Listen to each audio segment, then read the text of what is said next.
Hi, everyone. My name is Jane Santucci, and I am the author of this book, The Finance Doctor's Tips and Tricks What You Don't Know Can Hurt You. And today I will be talking to John Paul Rice. I met him through LinkedIn, and how I got to know him is because I was listening to his video on YouTube where he exposed Hollywood, all the crazy things that's happening over there. So I am just so grateful and happy that he accepted my invitation to connect. And voila, here he is. I'm so happy. Hello. So, John Paul, thank you so much for accepting my invitation to connect today. I mean, you have no idea. I'm just, full of gratitude here for being able to talk to you today and get to know you a little bit better and all the projects that you're doing. So I'm going to go ahead and give the floor to you and kind of tell, us here, what you've been doing, your project and all of those things. So go ahead. Sure. Well, first, thank you very much for inviting me and giving me your space and time today to talk to the people that you're serving. I am a person in Hollywood of 20 years.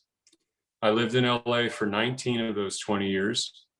I started as an actor in Remember the Titans. I had what they call a small part, but it was the Titan football player who was with all of the main cast throughout the whole film, had a couple of lines on camera. They were cut out, but I'm throughout the whole movie. I worked on it for 2.5 months. It was my first feature film here in Georgia. I was a young man of 21 years old in 1999, and it changed my life. I was a salesman. I was interested in business. I had done arts, sports, grown up, doing a lot of things that kids do. I had a very difficult childhood that I saw manifest over 19 years in Los Angeles for a variety of reasons, consciously and unconsciously. My behavior started to reflect different parts of my childhood. And over the course of 19 years, coming into 2016's election, I felt that there was a lot from the Obama coalition that was left undone. Mm-hmm. I'd voted for him twice. And when I heard Bernie Sanders spoke, it was like when I heard Barack Obama speak before he was big. Mm-hmm. And I saw that there were 10,000 people in the summer of 2015 showing up in Wisconsin to hear this 76 or 74-year-old man speak. And I was like, why are they interested in what he was saying? Well, he was talking about things that were really true at the time with the economic populist message about inequality. I worked in the banking industry for 13 years, so I can tell you that the 1/10 of 1% did quite well during the last economic downturn in 2007, 28. And by 2009 and 2010, they were back buying properties up left and right because all of the value had been taken out of the market. So I had a fundamental understanding and awareness of the finances of the uber wealthy, including the stars.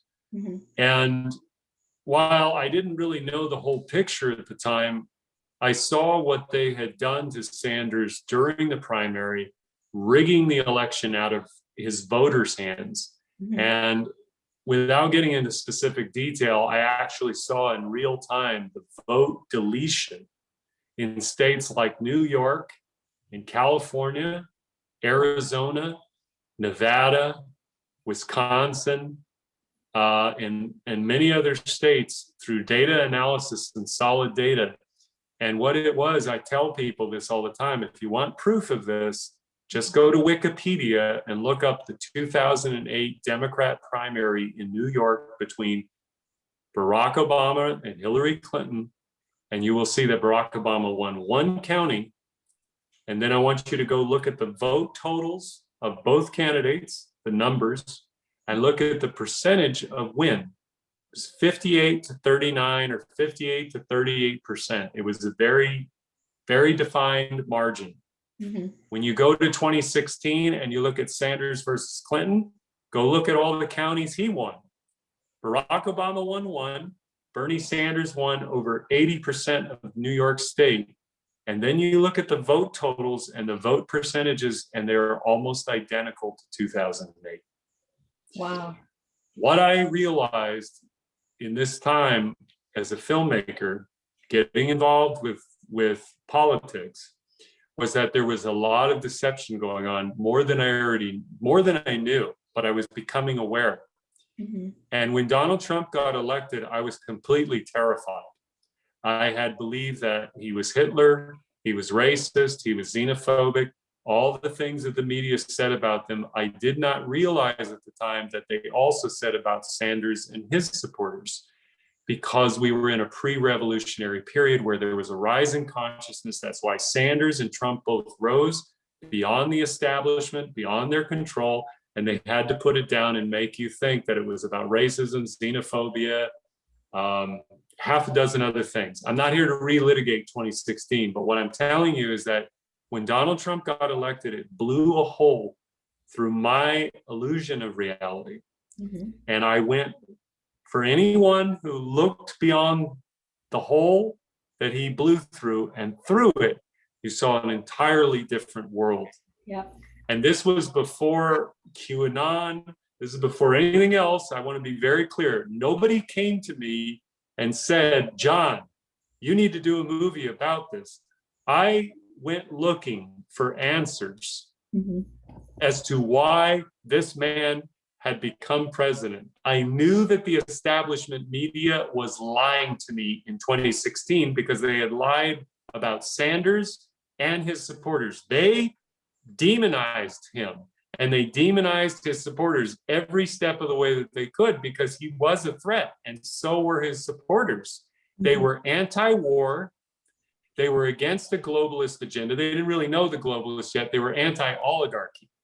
Mhm. And Trump was a different expression of the same thing, Mhm. collective consciousness that was rising. And these two people were able to ride that wave. They put one of them down and the other one got through, broke through the rigged election system. That's why they caught everybody by surprise. So here I am, having believed that we have just elected Hitler. And I said, well, I have to know why America elected Hitler, and I need to know the real story about America, because I knew there was lies abundant, but I did not realize that fake news was a real thing. And when you have fake news, not just in the Trump era, but prior to the Trump era, you also have fake history. Yeah. Yep. So where I came into all of this was, I went back in history, looked at the formation of the central bank, the Federal Reserve in our country, the actual events that took place in order to put that into motion was by secrecy, by conspiracy, Yep. and using an emergency act power that was there in the Secretary of Treasury, who was a conspirator with the people who were at Jekyll Island, who represented 1/4 of the wealth at that time in I think it was 1913. They represented 1/4 of the entire world's wealth, and they all met there in secrecy under pseudonyms. And they were there for over a week plotting as to how they were going to take over the financial system of the United States, and they succeeded. So when I went through that, and then I saw that all of our wars, Yeah. all of our cultural revolutions in the world Mhm. had been manufactured by these people through the legitimate means of business and our institutions, I realized that we are living in a false reality of illusion. This was before I got into human trafficking. Yeah. And when I came into human trafficking, again, this is one where I don't recommend people dive into, because once you go down that hole, Oh, yeah.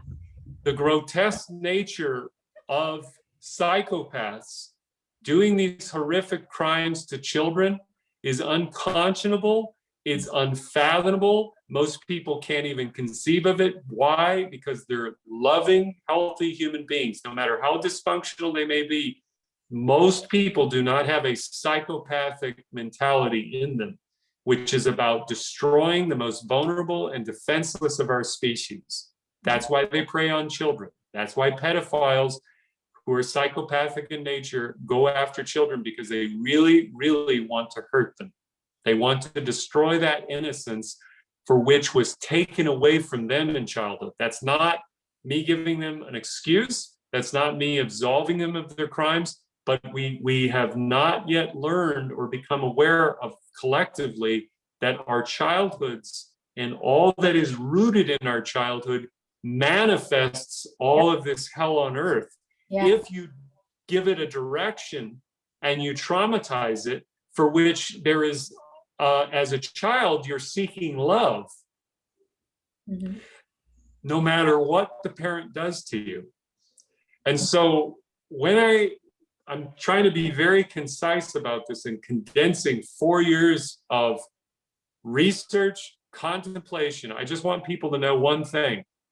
What I did was I went out and I looked at court cases, testimonies in books from years past, looked up police files, police reports, looked up testimonials from people who had survived satanic ritual abuse and human trafficking networks where they killed children. At a certain point, I had to ask myself, because I tend to think of myself as trying to straighten out and go, okay, where can I have reference to any of this and be logical about, like, if somebody's making a claim of something, I have to ask, okay, is she lying? And if she's lying, what is she lying about? Or if this man is making this claim, if he's lying, what he's lying about? These people were authentic in their representations of themselves. They weren't trying to sell you anything. They weren't trying to convince anybody. And I had to consider, basically after 2 years of thinking about all these horrors, coming full circle to my own abuse as a child. That's what it made me confront.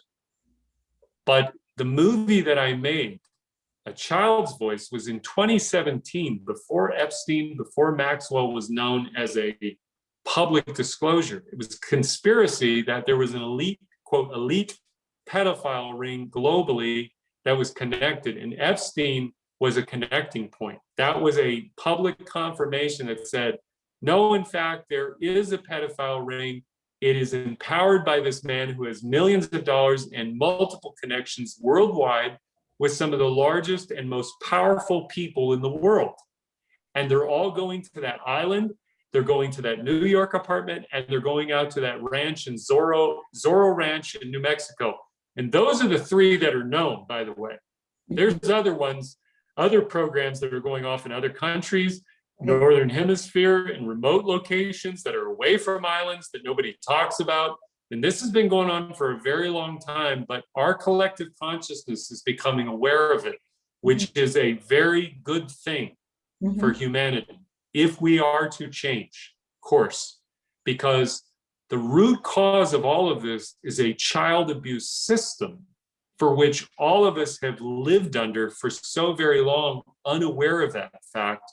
And the fact that we don't associate child abuse with human trafficking, or child abuse with pedophilia, or child abuse with murder, and people who commit horrendous acts that are crimes, just crimes on the fact that you can't go around killing people, you can't go around raping people, you can't go around, I mean, obviously you can if you want to, but what I'm saying is that our society, as far as our construct of it in our minds, is this is wrong.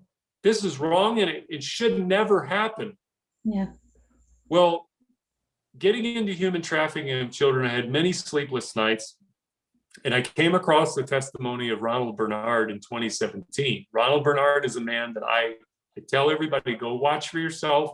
He did a 5-part series on Netherlands Dutch media television, and he was being very authentic and very open and humble and with his humility, talking about how he was abused as a child, how he hated the world because of the severity of his abuse. We're not talking about a mother or father who says bad things to a child or even slaps them, which is bad because it's humiliation, it's fear, it's putting shame and guilt in that child.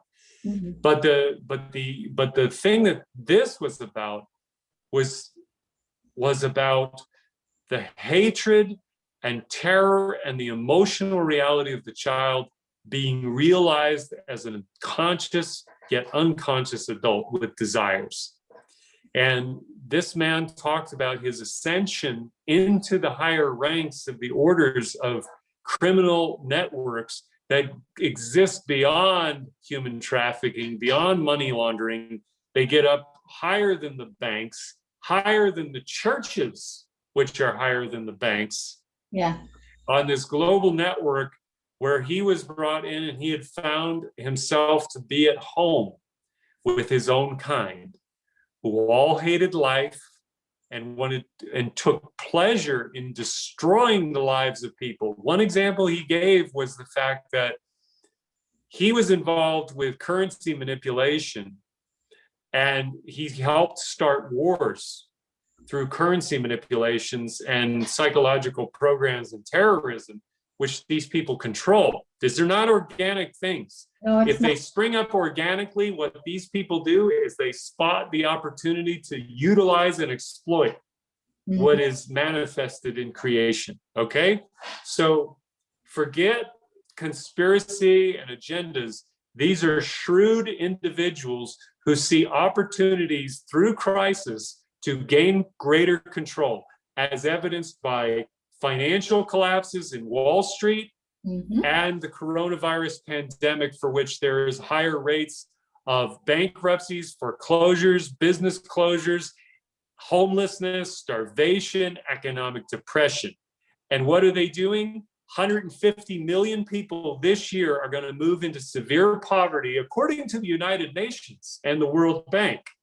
150 million people are moving into severe poverty. That includes women and children, while 30 billionaires last year made over $2 trillion in new wealth. Those are facts. No matter what your positions are, though, that is the result of the policies and the mandates according to the people in control. And when you have a man like Bill Gates, who is not even the mastermind, he's a puppet. Bill Gates, the billionaire on the world stage, for which you can go into New York Times article today and look up his relationship with Jeffrey Epstein, which spanned over years. Not at a cocktail party with a picture, not in a video where he's dancing. This is a man who had a conscious, concerted effort, a billionaire with access to anybody he or she wants in the world, chooses to work with one of the most prolific pedophiles in all of human history after post-conviction. That means in 2008, when Jeffrey Epstein was convicted and sentenced and paid out millions of dollars in settlements to the victims he had trafficked and abused, Bill Gates was there next to him, working with him and exchanging money through shell corporations through his associates. That's a choice. And that man is running your vaccination program, and the World Health Organization is working in concert with him to make sure you are vaccinated and that this policy remains a feature in society going forward. These are people who have no ground to stand on to tell you anything about your health. If they do this shit to the most vulnerable and defenseless of all of our species, what does that say about what they're doing to you? They are not doing right by you. They are not giving you health care on any level, as evidenced. Just take their policies at 100% face value. And what do you have today? Higher rates of suicide, spikes in drug overdoses, spikes in domestic violence, spikes in child starvation, homelessness. human trafficking. We have economic ruin and collapse in this country. We have people who are binge drinking, alcoholism, drug addiction, pornography, all through the roof under the guidelines of COVID-19, for which they would not be able to implement any of their policies that they want to do, both short and long term, without that crisis and without your belief and consent to it. So what these people do to children, they do to each and every single one of us. If they put fear in children, they're going to put fear in you. If they groom and condition children, they're grooming and conditioning you by an effect of their very being, for which Bill Gates, nobody should forget this. This is out in open source information. It's out there on the internet. Mm-hmm. He had a network engineer living on his premises for years. The man who ran Microsoft, the man who had the highest levels of network security that government helped provide, had a network engineer on his premises in his home network downloading child pornography to the point where the police report was over 4,000 pages long. And that man got out of jail, out of his sentencing within 90 days. Okay. There are no coincidences in this world. And you don't need to go into all the horror stories, but what that did was it created in me a need. When I learned something as an artist, as a filmmaker, I've done 6 independent features. When I go into a movie and there is a story that grabs me, I follow it. I listen to it. And what I created out of a child's voice with my business partner, Edgar Bravo, was a story about the road to redemption through love, that our brokenness, these 2 outsiders, a drug-addicted, heroin addict, homeless teen, and a woman who's searching for her mother, being beaten by her boyfriend, who is now kidnapping kids and selling them. This child at the beginning of the story is sacrificed and killed, but his spirit lives on, and his spirit calls out into the world for help. Can you hear me?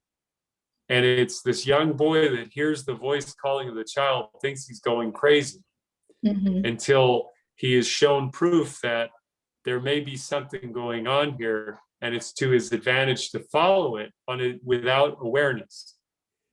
What happens is the 2 of them are brought together, and over the course of time, in a short period of time, they begin to come together in a spirit of love for each other, which then gives them the courage when confronted with the traffickers that killed him, that child, that boy.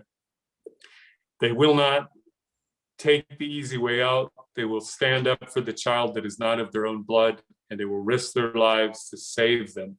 And it's a very beautiful story. It's a fictionalized film that I did through the supernatural, because what I wanted for people to see was, this is the base level of a network, businessmen who cater to a higher net worth clientele that spans all industries, including the military and our business sectors, global leaders whose appetites are not in young, hot girls to have sex with, but young children who are of single-digit ages, for which they have sex with, and torture and rape and murder.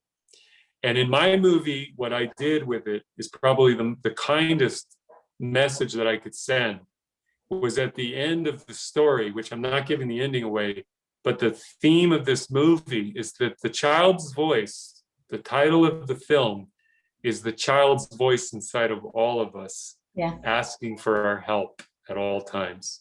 And the question is, will we answer it? Will we help?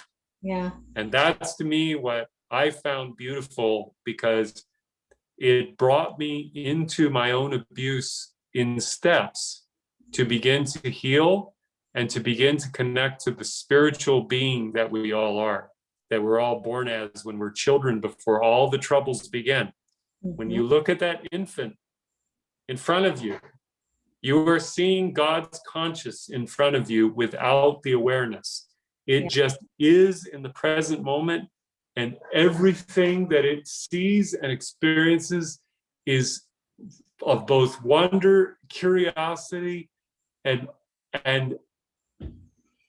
beauty. It's like a hypnotic psychedelic state that the child is in. We have not experienced that in a very long time in our lives. But when you we are so busy with our day-to-day, how we gonna pay the next bill, and I mean, it's just nobody can spend time anymore to pray and meditate. That's right. All the distractions that we have in the world, both of our mind and the ones that are calling for our attention to be paid to, as though this is important and you need to have a position on this, and you need to know who your enemy is on this, and you need to know what you're fighting for. And the thing is that there's, I don't like to get into it too much because it makes it, I want to talk about it in a spiritual way. You are spirit and matter. Your energy, frequency, and vibration, as Nikola Tesla talked about. And what that means is, in a scientific, matter-of-fact way, is that in your body, each and every one of us has over 50 trillion cells in our bodies. Now you go, well, okay, that's cool, but 100 trillion atoms in each cell. And those atoms, you shouldn't take them lightly. If you just go and look at what atoms are, this is atomic energy that is vibrating and pulsating within you.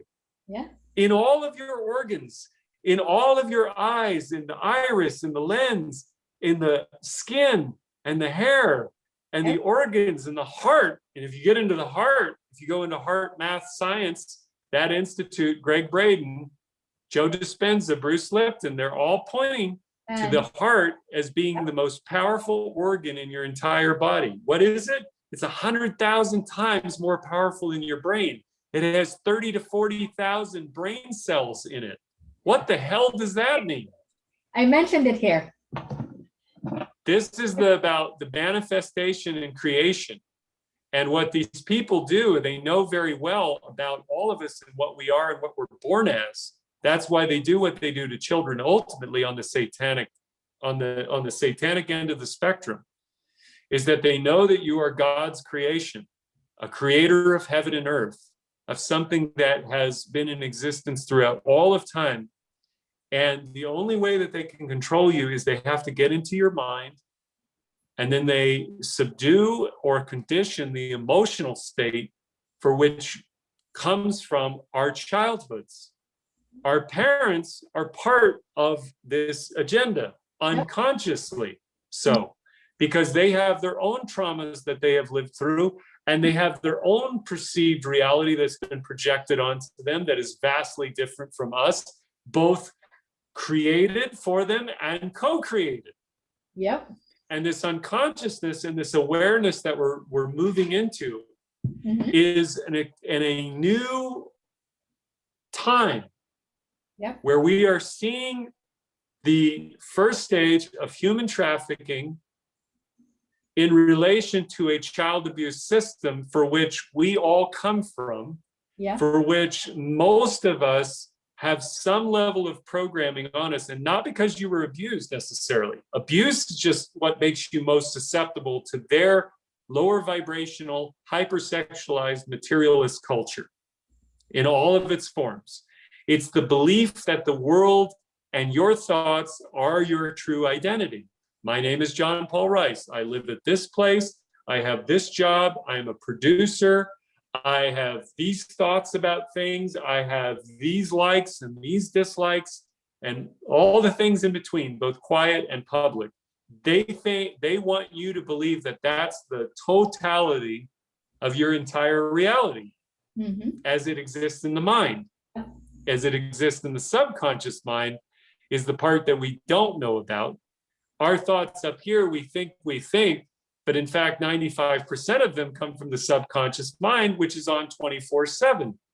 And I tell people all the time, go on YouTube and look up the 10 laws to the subconscious mind, so that you can be aware of the fact of what you are truly susceptible to and what you also have power with in reprogramming and rewiring your subconscious mind, both through practical measures of what you do materially in what you surround yourself with and the kind of people you do, or the kind of things, the information that you bring into your brain. We are quantum computing machines. This is a quantum computing machine. It's a multi-dimensional portal, by the way, which is why Luciferian satanic people are into a spiritual war with you, because you are spirit and matter with that energy, frequency, and vibration. And they are using that through the spoken word, as well as images and symbols, to make it real. And the practical way that I give to people is like this. If you go out and you buy a new car, let's say you buy a Mercedes, you start noticing more Mercedes on the road because you're conscious of it. But those Mercedes have always been there, but you have a conscious awareness because you're involved with a Mercedes and also other things that you put into it. But the point I'm making is this: if I tell you that the world is racist and you feel that way, and that connects to your feeling, you will start seeing it everywhere through that perception, through that lens, because a person of authority has told you, for whom you trust, that society is systemically racist. And they're saying it with belief and conviction, and they could very well believe it. But the fact that what makes it real is your belief in it. You co-create the reality that is spoken into existence. It's also the quiet things inside of yourself that are speaking and feeling that into existence. And sooner or later, what happens is, not only do you start seeing it because you're thinking about it, you start feeling it, and then you start creating it through the heart, through your feelings, because the thought and the emotion meet together in the heart, which is what creates the vibrational energy that manifests into the material, both by them and by you. And the truth of the matter that I learned in all of this time was that when we condition or accept those parameters for which these leaders define, whether it be our media, our celebrities, or our politicians, when we do that and take in their world, our belief for and against it creates it. It gives it the matrix power. It gives, what I'm saying is, you must do the work to break the emotional bond between the past of what your beliefs are, the past beliefs, and your thoughts. And there is a technique to do that. There's meditation, of course, but there's also emotion freedom technique therapy and matrix reimprinting, which is a pseudo hypnosis, but it's not pseudo in a false way. It's what it does is it lowers your brainwave into a lower state of vibration into theta and delta brainwaves, meditative and sleep level, but the mind is open. And what it does in essence is it takes the memory of the past tied to that very high anxiety emotion or stressful emotion, and it breaks the bond. It snaps it away so that the memory of the past is simply a memory. It doesn't trigger you, and it can't be triggered in a future state as well. So these are the kinds of things that of the mind, the tricks of the mind and the subconscious mind, that you must rewire and reprogram it, because these people who run this world, especially from the media, especially from Hollywood, know your mind better than you do, like they know your health better than you do, as evidenced by COVID-19, where they can literally take a virus with a 99% survival rate for which nobody disputes, and they can do economic lockdowns, shutdowns, have you give up your rights, and accept a new paradigm altogether. And that is the power that they have with your consent. And here's the thing. They tell you what they're going to do to you ahead of time. Yeah. Dr. Fauci, there is a clip out there of Dr. Fauci in the last 4 years, I think it was 2017, saying that Donald Trump will go through and experience a pandemic in his presidency. They will then, you can then go online and look at Event 201, which was last year, 2019, 4 months before coronavirus. And they are spelling out to you everything that they're running on you right now. Klaus Schwab, who runs the World Economic Forum, among many other things, has gotten out there and told everybody what they're going to do to you next. Yeah. These people are sociopathic and psychopathic in nature, but there is a universal law of consent they abide by, which is the sociopath, psychopath tells you what they're going to do to you, because at the end of the day, they know you're not smart enough to figure out who and what they are and what they're about to do to you. So they tell you. And I'll give you one example. Barack Obama was on with Stephen Colbert in December after Donald Trump had lost.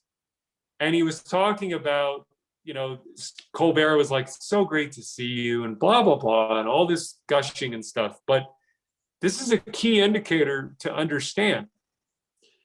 Barack Obama said to Stephen Colbert about how, you know, Colbert kind of led him with a question about, do you miss being president? And he said, well, if I could, I would like to be able to have a place where I'm in my bathrobe in the basement talking to someone, him or her, in her ear and telling her all the things I want them to do. Now, they have a laugh of it. They have a laugh over that. And you go, well, I like the guy, so I think he's funny. But what you don't realize is that Patrick Byrne, the CEO of Overstock.com, came out at the same time and had admitted that he was part of a sting operation for Hillary Clinton in 2015, where he was going to offer her a bribe to entrap her. He thought, like Carter Page and George Papadopoulos, that he was going on a mission for the good of the government to stop Hillary Clinton from doing something bad. But what he didn't realize is that he was being used by John Brennan and Barack Obama to entrap her so that she would be blackmailed during her 4 and 8 year presidency, which they had pre-planned. Now, what I mean by this is very simply this. You have a president of the United States of America blackmailing his Secretary of State, who's going to become the next president of the United States. And what Patrick Byrne said is it's not because Obama has any power. It's all of his people in the Department of Justice and the FBI. So that if Hillary Clinton, think about this, if Hillary Clinton goes off script, they can use that blackmail to push her back. This is your elected officials. This is your Washington, D.C. government who's playing politicians on TV in costume, getting up and reading scripts to you. And it's your belief in these people and what you think they are on TV. You think that that's what they are off camera. And I ask people all the time, does anybody that you know in Washington, D.C. not have a price they're willing to sell out to? Can you honestly tell me that there are people that when you think of Washington, D.C., and I even want you to think about Mr. Smith going to Washington, is that even possible today? No, it's not. And the people in Hollywood, if you think they don't have a price, oh my God, wake up. You know people in your own life who have committed stupid acts, ignorant acts, selfish acts. Don't think for a minute that people in the highest positions of power, where they wield the highest control of money, financial systems, institutions to their advantage, and the people that they serve who are paying them to be in the positions that they're in with the donor class and the lobby, we forget all of this. Because emotionally, they've gone past all of that to make you forget about it. And you think that you have a say in any of it when AOC is getting up there on a scripted level, and it is who she is too. But she's not writing the legislation. She's not fighting for jack shit. She's paying lip service, and I'm not picking on her. It's all of them. They all believe in the crap that they're in, and it's the television and the media that actually makes it real, because it's legitimized by showing it to you in your face. Anyway, I'm being very passionate about this, but I want people to understand, I had to go in the process of making A Child's Voice and living through this time, 2008 release, 2019 and 2020 and 2021. It brought me to the deepest pain I've ever felt in my life from before, but on a conscious level in adulthood. And this is where I think people can go crazy, because if there is unresolved trauma in them and they are awakened by this what's happening reality, the processing of it is very difficult, because it activates unconscious traumas in people for which the system and our modern day psychology do not have answers to. That's why you're seeing people become more violent. Energetically, it is expressed across a variety of different things. But these are trajectories that are on, I would call them collision courses. I was on a collision course until I hit rock bottom. And I decided that I didn't want to live that way anymore. I'm 42, I'll be 43 this year. It wasn't until I was 38 and I started dealing with myself, and I decided I didn't want to live that way anymore. And I wanted all the things that I remembered. I wanted a family, I wanted children, I wanted to be in love. And for many, many years in LA, it afforded me, being single, dating, being successful as a producer, having access, living in one of the most beautiful cities in all of the world, in terms of the weather and the restaurants and the views and the nature and everything else in a desert. But at the end of the day, we are all, in some ways, disconnected from the part from which we're born into this world as infants. And we're emanating light. We are the manifestation of creation in the purest form before all the troubles begin.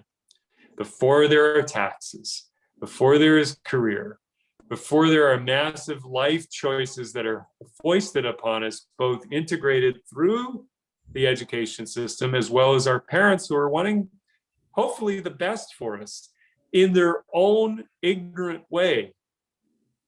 And this is why when you go into the psychology of children and you go into child abuse, you see why it is possible, because that child does not see its mother and father as evil, even though the parent is hurting it.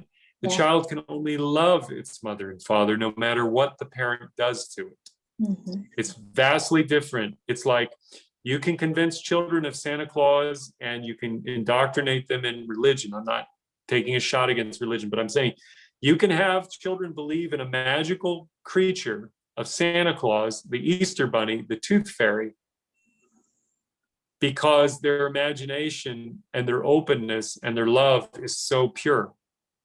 But as you get older, you don't have that ability to be programmed as easily. So childhood is the key area where they have to program you.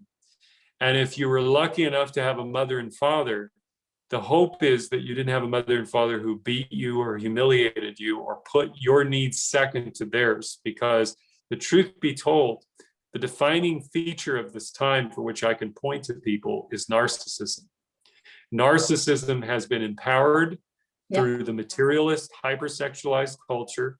Jeffrey Epstein was a malignant narcissist, and so were all of the people that were with him. Narcissism is is now being funneled and fueled energetically into righteousness through Antifa and BLM. And I'm not taking sides for or against their stated positions. I'm talking about the effect and the mentality of the people who have been summoned and messaged into those movements.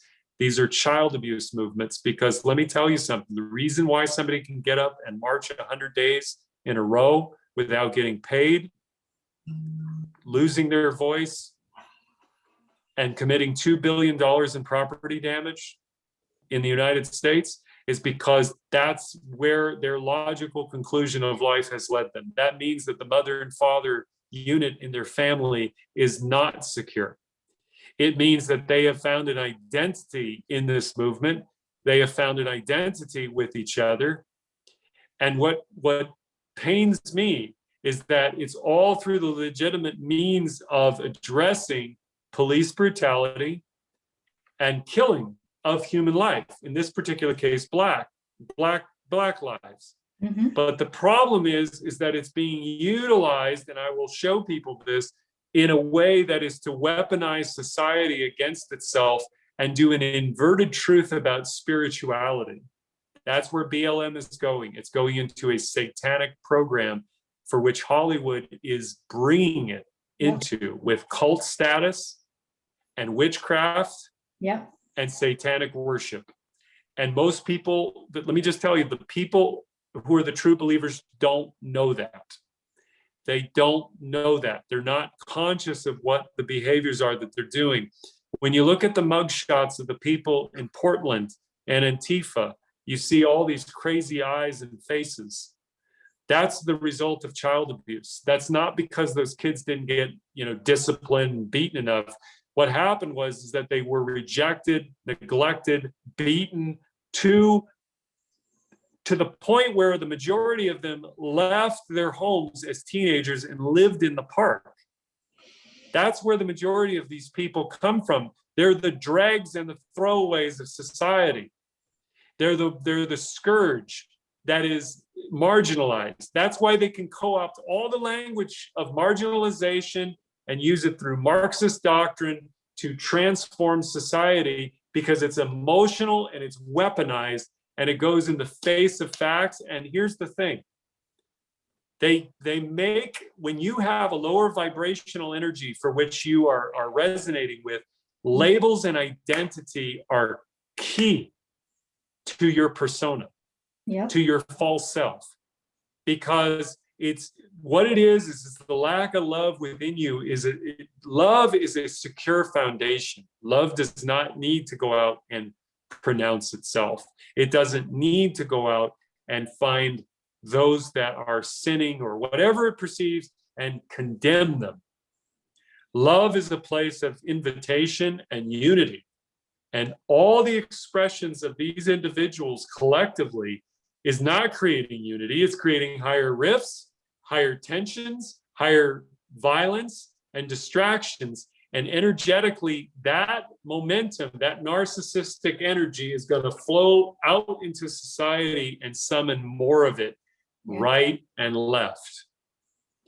And these people are very, very clever. So anyway, I know I gave you kind of like several iterations of an answer, but I wanted to kind of bring you through the last 4 years. I was a Sanders supporter. I was a Democrat. Donald Trump terrified me. It woke me up to go looking before I made any decisions on what was really going on.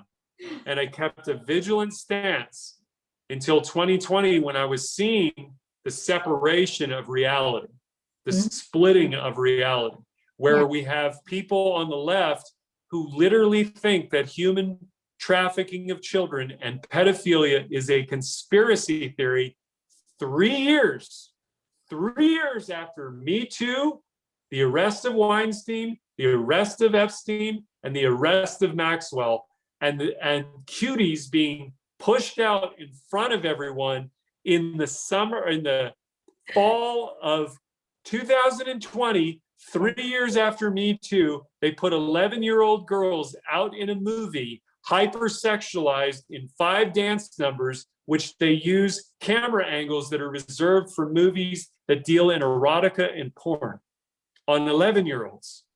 And they call you a right-wing conspiracy theorist for having objections or questions about the intent of this film and its pedophilia, this pedophilia that is being messaged to people and received with critics out there who said, well, maybe that was the whole point. There was a guy who said in a Instagram, it wasn't just some random dude, it was a film critic who had a studio, and he was saying, let's discuss this. And maybe the whole point is that I'm supposed to be attracted to these girls. This was a grown man who has a YouTube channel, wasn't demonetized, wasn't struck down. And I asked people, it's like, look, this is a serious problem that we have, but it's our problem. Our unawareness of the child abuse that we have been through, which is observable throughout not just our history individually, but collectively. If you look at Nazi Germany and the rise of authoritarian regimes, they are all tied to child abuse. Hitler, his childhood, you can go and read Alice Miller's For Your Own Good today, and it documents his childhood, which is probably, he's one of the few mass killers in history for which we have the most information about his childhood. Stalin as well. All of these people were beaten severely. And Hitler was beaten every single day by his stepfather, Alois. He had a grandmother who told him his artwork was shit. He had no outlet to discharge that pent-up rage. He became the perfect psychopath. Himmler, Goebbels, and all the other people around him actually controlled him. He was the mechanism and the vehicle. He was the face. Why? Because 19th century child rearing in Bavaria had a 60% mortality rate, where we're talking about 100, 150 years ago, where if the child was born, the mother, if it didn't want the child, would club it over the head and kill it. The father would rip the baby out after its birth and throw it out into the tundra or the snow and let it die, freeze to death. This was acceptable 100 to 150 years ago in child rearing. Today, these are crimes that we would put and incarcerate parents for doing to their children. So understand that the preconditions are always there, but it always relates to trauma. And when Hitler got up and spoke to these Germans, he was speaking to their childhoods. That's why they didn't notice the contradiction of the killing and the murder and the persecution of people, because he was speaking right to their childhood about Mother Germany, and he was the Fuhrer, he was the father, he was the steady one. He embodied all of those traditions of his father, who beat the shit out of him because he was strong and he was bold, and he was, all through our projection of reality, our perceived projection, our projection of our unconsciousness onto people. Trump, Barack Obama, Ron Paul, Hillary Clinton, Bernie Sanders. It's not just politicians, it's also the people on TV. Yeah. And the subconscious mind is a very powerful thing, because when they put somebody in front of you that you trust, guess what? No matter what you disagree with, because it's on television and because you trust that person, because it's been given instant credibility in front of you, it goes right past your neural cortex, right into your subconscious mind, where it incubates and stays 24/7 every day. And your mind, when you speak, is speaking out of that 95% of all your thoughts. And the subconscious mind, though, doesn't treat fake and real as any different. It's all treated as the same. So your fears are real and imagined are the same in the subconscious mind. And I guess I want to conclude with this one thing. I mean, obviously we're going to have other questions, but what I wish to tell people is that all of what we are learning now is the result of becoming awakened in steps to the deception that has been laid upon us. And, for some, you have to suffer a lot before you wake up. Some have to have their illusions destroyed before they wake up.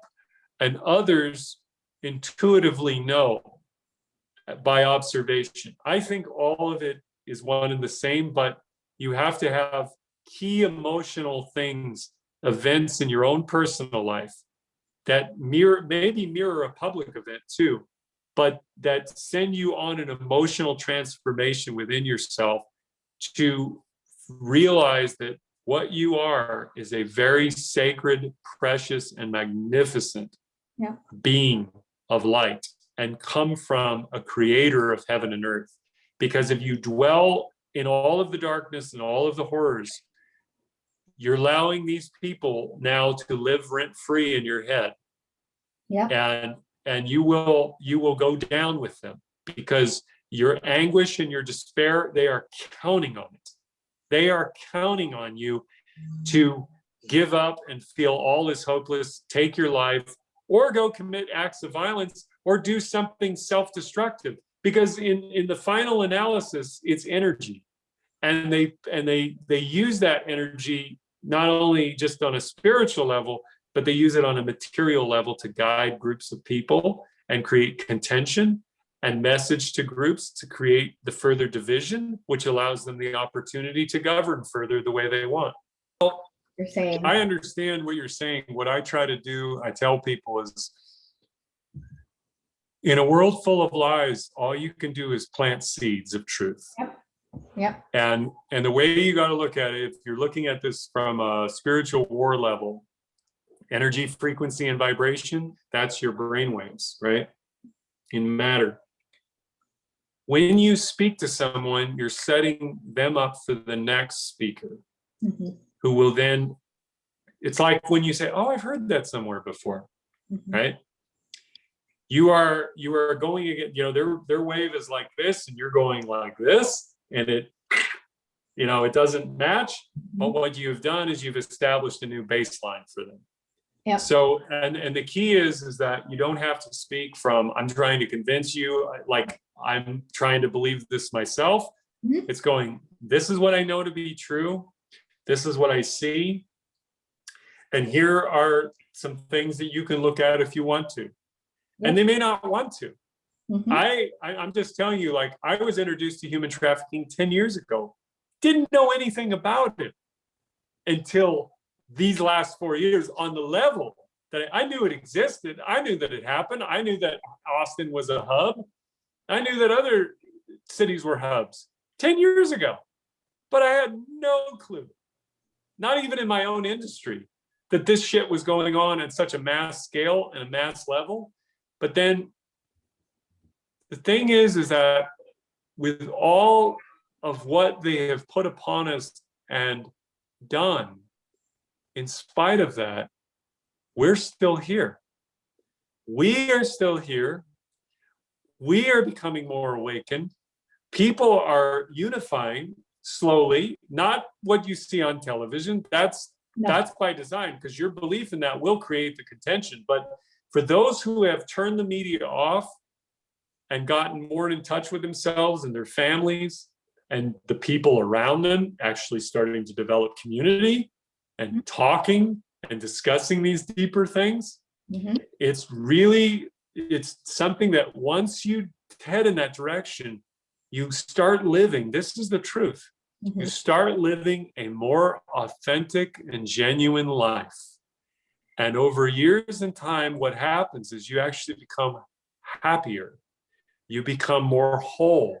You're able to see what very wise people, this is all in the ancient mystics and wise people of ancient civilizations have talked about. The wisdom of the elders came from the fact that they reflected upon their own shortcomings in life with all of the wisdom and knowledge as they were acquiring it.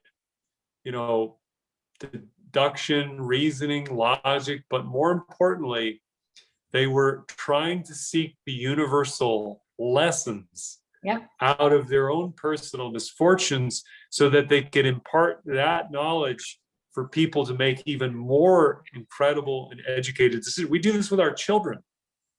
You know, the whole role in parenting is to allow your child to be a free living being and keep them out of danger.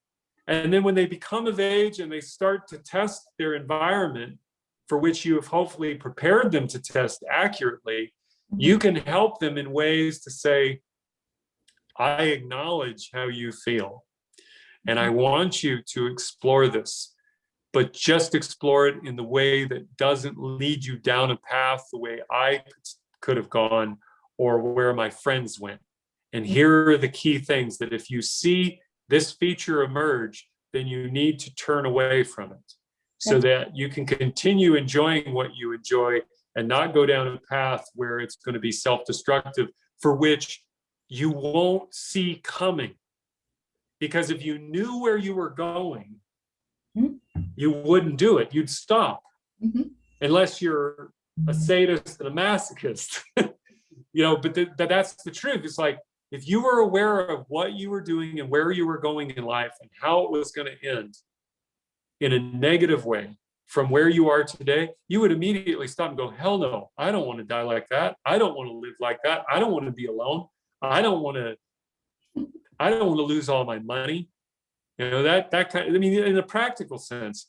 So anyway, I'm kind of all like fired up now, but but I just want to say, like, for the people that may hear all this and they go, oh my God, this is too much, or this is too crazy. I want to make it on a very practical level for you. You either are something or are not something. You are either what these people say you are or you are not. And if you are not, if you don't feel that you're what these people have said you are and what you need to do in life, then you need to reach out and find who that person is. And it's not a destination outside of yourself, it's a destination within. It really, truly is. This is where a lot of people get into spirituality and they go, okay, what do I got to do? Tell me what I got to do. Okay, my mindset, got my mindset. Okay, where am I going? I'm going here. It's like you're getting on a train and then they're going to arrive somewhere like, oh, I'm here. This is what you guys were talking about? Fucking great. Let's do it. And then the other people go, what are you talking about? Going within? Like, forget that, man. I don't know what the hell. That's not even, they go, that isn't even useful to me. It's like spirituality and controlling the powers and just resting in my divine presence. You know, I get it. I get why people, and the other thing is there's also a danger. And this is where, you know, people, when we're talking about spirituality, ascension, whatever you want to get, I don't like to use those words because I like to make it very real and very practical for people. Because you can get lost in the words and start talking about them, just feeling like the high vibrations. Like people were like, what the hell are you talking about, high vibrations? I mean, I get what high vibrations are, but how the hell do I get to a high vibrational state when I'm feeling like shit? And you're telling me, no, you just got to relax and let it all go. And no, for some people, they have to face their dark side. Because the truth be known is that most of us are not willing to look for what is within us. Yeah. And when a lot of times what we do is we put on rose-colored glasses, which there are times where that's important. But when you're dealing with yourself, this is what I always tell people. The trauma from which you came from, the abuse, the lack of love for which you are somewhat conscious of, you survived all of that at a time when you were the most helpless and defenseless of all times in your life. You absolutely, positively needed adults in your life in order to take care of you and survive. So you didn't have a choice for or against what they were doing to you. You could have felt all the feelings you feel in resistance to it, but as a child, here's the thing. Most people don't know this. Children love their parents no matter what they do to them. I have talked to people who have been burned by cigarettes in their hands, arms, and back, by their mother and father. And every single one of those people told me that as children, when they were doing that to them, the child blamed themselves. So this guilt and shame is a very powerful thing.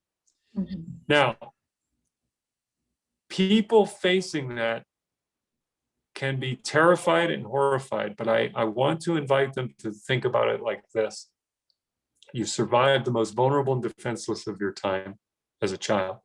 You are alive now, and you are a strong, loving adult who has loved yourself enough that you haven't killed yourself or destroyed yourself. And even if you have done destructive behavior, the fact that you're alive there is enough there. How can I just tell people, look at homeless people living on the street in Skid Row. How does that person not kill themselves? And the reason you know that they should or would is because you wouldn't trade where you're sitting right now or where I'm sitting right now with that person where they're sitting right now. No money, no job, no shower, the threat of death, the threat of disease, the threat of starvation, the threat of freezing. What keeps them alive?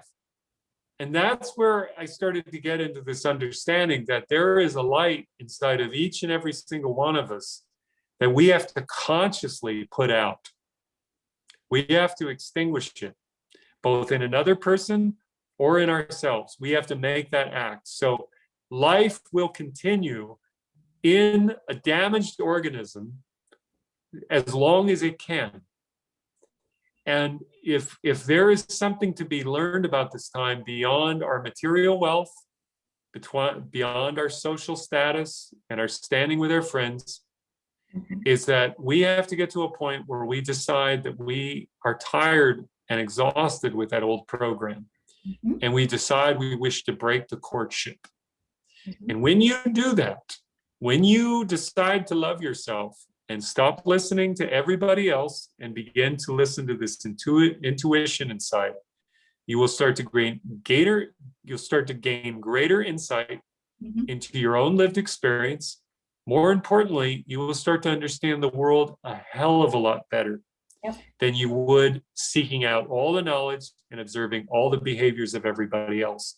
Because when you come full circle to understanding yourself and your mind, both through knowledge and experience, and putting that to the test, you will see that universally we're all experiencing the same emotions, yet through different expressions because of our programming.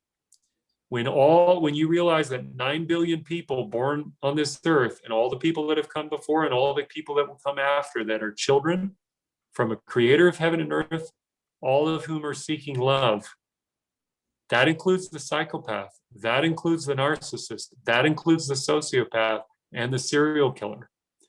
I have looked into case studies of these individuals, and as far as I can tell, in spite of all the messed up programming in their brains in terms of the way they think and the way they see the world, they too are still seeking love, yet it is not accessible to them because it wasn't accessible in childhood. Mhm. And these foundations, when you begin to understand how children develop and grow up, you begin to realize as a parent, when you look at that child, you are everything to it. You are God to that child. Mhm. Not because of your authority and your discipline and your rules and your punishments or your rewards. You are God to that child just as you are in the presence of it. And here's the thing that most people don't know. Every child born has what they call healthy narcissism. Now, a lot of people have perceptions of narcissism, so I want to define very clearly what this is. A child, when it is born, is completely helpless, cannot take care of itself on its own, cannot feed itself, cannot change itself, cannot regulate itself. It needs the parent or the adult that is nearby to be attentive at all times to its needs.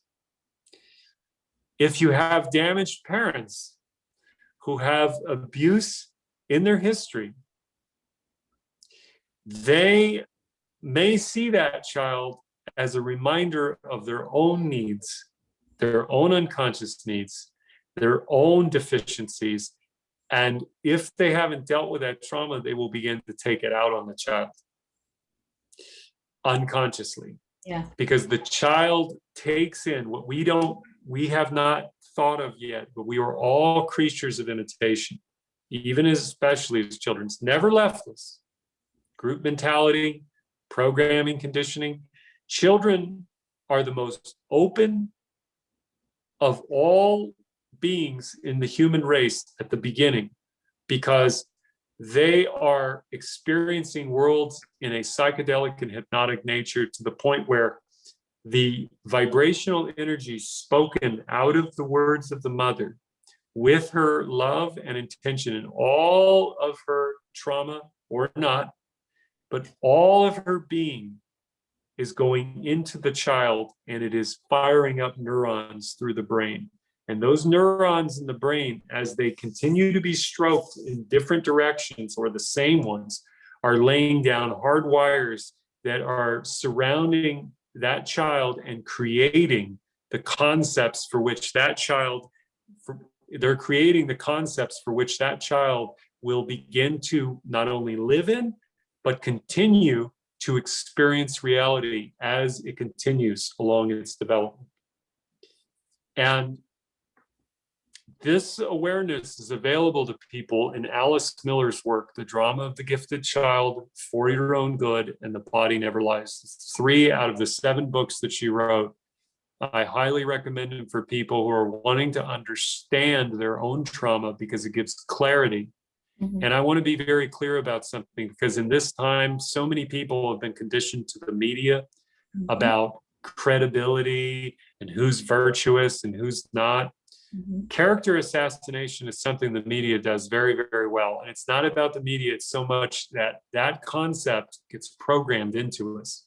So that if we find a flaw in anyone, Yep. we tear them apart. Yeah. We say, well, you're not credible because you are also this. Like, for example, Jordan Peterson, top psychologist in the world, one of the top leading ones, at least out in the open, in the public sphere, has a mental breakdown last year. And the pile-on by the establishment and other people, I'm not being sympathetic to Jordan Peterson, other than just to show you as an example of what they do. They spent piece after piece discrediting him, going, here he was giving all this advice on what to do, and he himself has yes. Why? Because he's suffered through the damn fucking thing, and had 40 years of research trying to find meaning through the suffering and tragedy that he was going through, and he attacked it at every level. That doesn't make him a great man. That doesn't mean you need to forgive him, but taking a position against him because he had that, let me tell you something. I am not here because I was a goody two-shoes. I wasn't here because I made all the right choices. I made a lot of fucked up, bad decisions in my life. And I'm here to tell you there is another way. I can tell you for a fact there is, because I've lived it, as opposed to reading it in a book and then coming on here with a nice sweet face to tell you, well, this is what I read in the book, and the book says this, and I think I'm this, so you can be too. No, I'm telling you, I had to deal with the darkness in me that was put in there by a mother and father who sexually abused me as a child, for which I was in a hospital at 7, 8 years old, not in a padded cell, not in a straitjacket, but in a wing of a hospital where there were girls, 2 girls, Becky and Jennifer, I'll never forget them.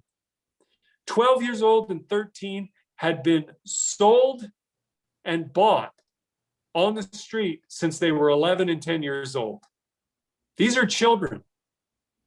These are children who are going to have families one day. These are children who are going to be working in jobs one day. Hopefully.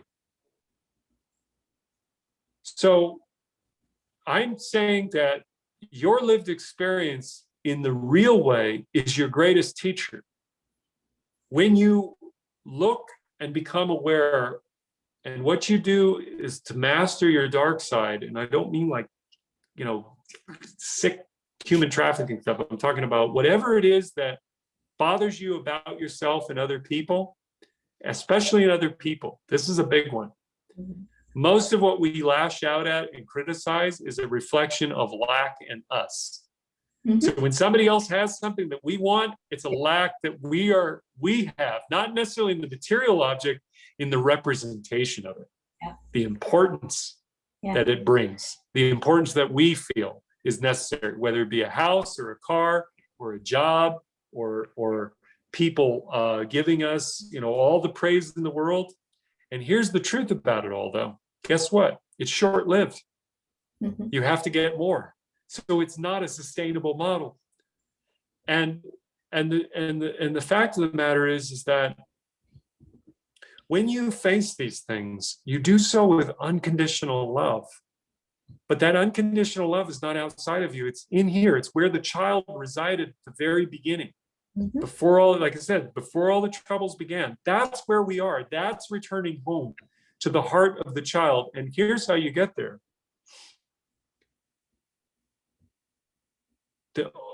The objective is to take the adult you are today, the aware, conscious adult, the aware, conscious, and ignorant adult you are today, but somewhat aware. And you look at your own inner child for which was silenced, muted, and betrayed. And you go to that child in your mind and you hold that child in your heart and you love him or her unconditionally, and you tell that child, I'm going to be there with you from now on. And once you do that, there is no price in the world that can be paid for you to betray that. There is no amount of power or money or decision that you make away from it, because your child is the feature of your life. And all love springs forward from that. Your relation to your own child is the key to unlocking the new world. It is not found outside. It is not found in a battle. It is not being anti this or pro this. It is being for life and living the wholeness of that and being the embodiment of that, which is actually, I'm not being clever about this, but that's actually the way of Jesus. And I'm very careful when I talk to people in the spiritual community, because they have a lot of different ways that they express this, but I want to be very clear. There is another deception going on in the spiritual community for which many people will see manifest this and into next and the several years after, and that is a sociopathic, narcissistic personality disorder that is going to inhabit that community by design and take it and steer it into moral relativism. Moral relativism being the thing that ultimately is a satanic agenda, where it's, this is who you are, so you should be yourself and do what you want to do, because that's who you are. Not through natural law or right or wrong. This is just who you are, and it's an expression of who you are. Spiritual people need to be prepared for this, because they understand what this time is. Guys, I cannot tell you enough. All of this is pre-planned in so many ways, because it's about getting ahead of consciousness, the rise in consciousness, the rise in the God particle, the rise in the God machine. It is the form of matter, the light and the dark, the yin and the yang, all of it, positive and negative. And it's people try to use words to make it, it's just this and it's just that. No, it's serious stuff. But only through layers of discernment and awareness, not by following, nor wanting to get out and be a leader. This is a movement, as I said in my viral video in August, which came to you this year again. This is a heart-led movement. This is a movement that the establishment and no politician can give you. It's one that is lived within you.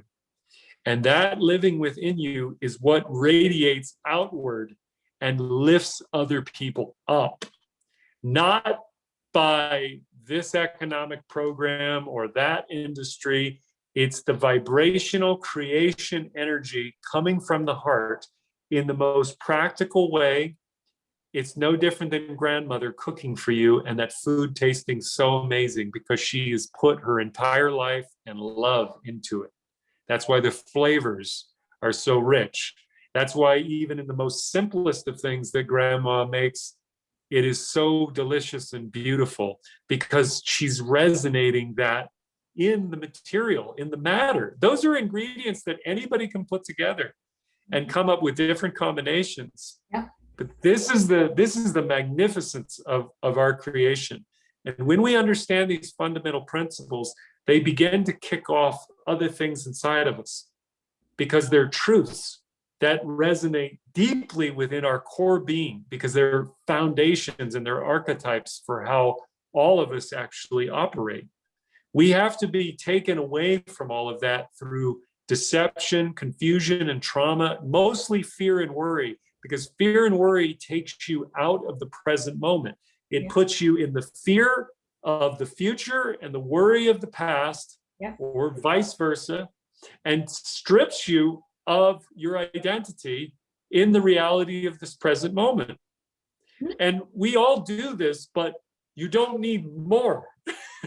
It's hard enough being a human being and going through all of what is required in order to grow and evolve in your own lifetime, let alone trying to help others. But this is the key, and this is something that I learned a long time ago. The mother, this is on a plane. When people fly a plane and they say about those masks, if they come down from the pressure, drops, what do they tell you? Mom, parent, put yours on first, then your child's. Why? Because the parent must nourish themselves first in order to be able to help the child. The child can't help the parent and then themselves. So the mother must nourish herself in order for that breast milk to be healthy for the baby. That's what we're talking about. You must nourish yourself, then you can feed the starving. But if you go out there and start trying to tell everybody what to do and what they need to believe and how horrible everything is, you're only going to find a cult at the end of the day. So it's unlearning all of the world as it teaches you that you need to be this and that and say this and that and declare this and that, and then that's who you are. But it's the exact opposite. It's all within yourself. It's in the presence. It's in the reality of all those trillions of cells, the trillions of billions or trillions of cells, and then the trillions of atoms within you. And here's the thing that's crazy. If you were to take the human body and condense it on a molecular level, you take all of this matter here and compress it on a molecular level, mathematically, it would be no thicker than the thinnest human hair, one body. If they were to take all 7.8 billion of us and do the same thing, it would be no bigger than my pinky fingernail, the entire mass of it. It would weigh like, I don't know how many tons they said it would weigh. I looked up the calculation. Here's the crazier part. If you were to take the entire world, the entire earth, and all the people that inhabit it, all the matter, and compress it all the way down to a molecular level where there's no space, it would fit inside the Rose Bowl. So this spiritual energy, this frequency, energy, and vibration, when you begin to see it in all different concepts, both through science is the first place I tell people to go. Go look at science, look at matter, look at how atoms and waves of energy and light operates. You'll start to detect this. You'll start to perceive it. There's deeper layers to it, but it all follows a mathematical principle. And the people at the very top, the very powerful, I'm not talking about the wealthy, I'm talking about the real rulers, people that control all the institutions, the banking institutions, the IMF, the BIS, the World Bank, the very, very top, all over there in Geneva. These people understand the esoteric secrets, and they understand black magic and white magic. And it's not something that you get playing around with. What you are born to be is the truth of the divine. That's all you need to focus on. You don't need to go into dark magic, black magic, witchcraft. for which I'm going to tell you they're going to bring as many people over to that as they possibly can to keep that low vibrational energy going. At the end of the day, it is self-serving, it is nihilistic, and it's materialistic, which ultimately what they are doing is they are increasing the negative emotion in a person to try to affect their reality through spells, potions, hexes, all of that shit. And spiritual people will be pulled in this direction. Don't believe me, you will find it, but you don't need a follower. If you're going to follow anything, I tell people, as ignorant as some are, keep Jesus. If you're not a Jesus believer, keep Jesus in your back pocket. And whenever you feel that negative dark energy coming out of you, call upon him, because I'm just going to tell you, it's not about what religious institutions and the ignorant tell you. You are tapping into an essence of the divine creator and the Son of Man, and that essence of God, whether you believed he truly came down on earth or did not, that story is here for a very, very powerful reason. And it has been watered down and it has been done with deception for a very long time. I just want to give you one point. The Vatican, oh my God, is its own country. First of all, it has its own laws and its own jurisdiction. That's one. Number two, the Vatican has more money than most banks do. They're higher than the banks. They have a history of control. Here's what I want to tell you. The Vatican, even though it's Catholic, has an influence on all the world's religions. It has throughout time. This is not a theory. This is fact. You can go back and research, not just in the last 100 years, the last several hundreds of years, how the Vatican has been involved with Nazi Germany, collaborating, keeping its gold, and sending former Nazi people to Argentina and Peru. Those are facts. Those are in books. That's not conspiracy. These are facts. These were court cases and people who went to jail and people who were covering up crimes for the Vatican. So my question to your audience is this. The Vatican says you're a sinner. You're born with original sin, meaning the proclivity to commit acts of evil as the child of God, a child of the Creator. Now, there's truth in both of those things. But my question to you is, do you think the Vatican is telling you the truth and the fullness about the reality of who and what you are after it has paid out over $2 billion, hundreds of millions of dollars in settlements for molestation, pedophilia, raping, and killing children, of the ones that were able to make it into court over the last 70 years? Billions. You're going to tell me that the people that do that to children and allow it to go on are going to tell you what you truly are when they do that to children? Really? That's a hell of a lot of mental gymnastics. That means that a pedophile telling you that you're a sinner and are unworthy of God's love and need repentance, a pastor and a priest and a cardinal and a bishop and a pope to worship, to get to God. So this is the cognitive dissonance that we have that begins in childhood when we have to hold two opposing views. Mommy and daddy love me even though they hurt me, but I know they really care. Mommy and daddy hurt me, but I know they really care and love me. This is where cognitive dissonance begins, because we integrate it into our personalities, and then we find those contradictions elsewhere. We recreate them until we become aware. I'm sure there's more I could say on that, but I wanted to let people know that no matter where you are on your level of awareness, know you are a child of God. You are a child of a creator of heaven and earth. That is not a religious position. That is a defined, observable by all science, by all intelligence, by all measurements that we have available to us today. There is something magnificent and beautiful about children that is going on in their bodies, in the formation of everything that they're doing through matter and consciousness simultaneously. And it is the closest thing that we have to God, for which the pedophiles and the psychopaths all know and are doing and wreaking harm on that creation. And what they do to children, they are doing to each and every one of us. Until we decide that we don't want to live that way anymore, then we will break those chains and begin to live free, both in our mind and our body will follow. Mhm. And it is a very attractive position in this time because the world needs love more than ever before and is starving for it. Yeah. And if you are that love, you are going to be like a nightlight to a moth.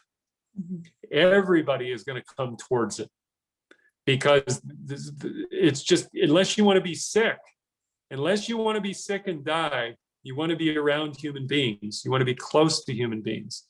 You want to feel and communicate and share.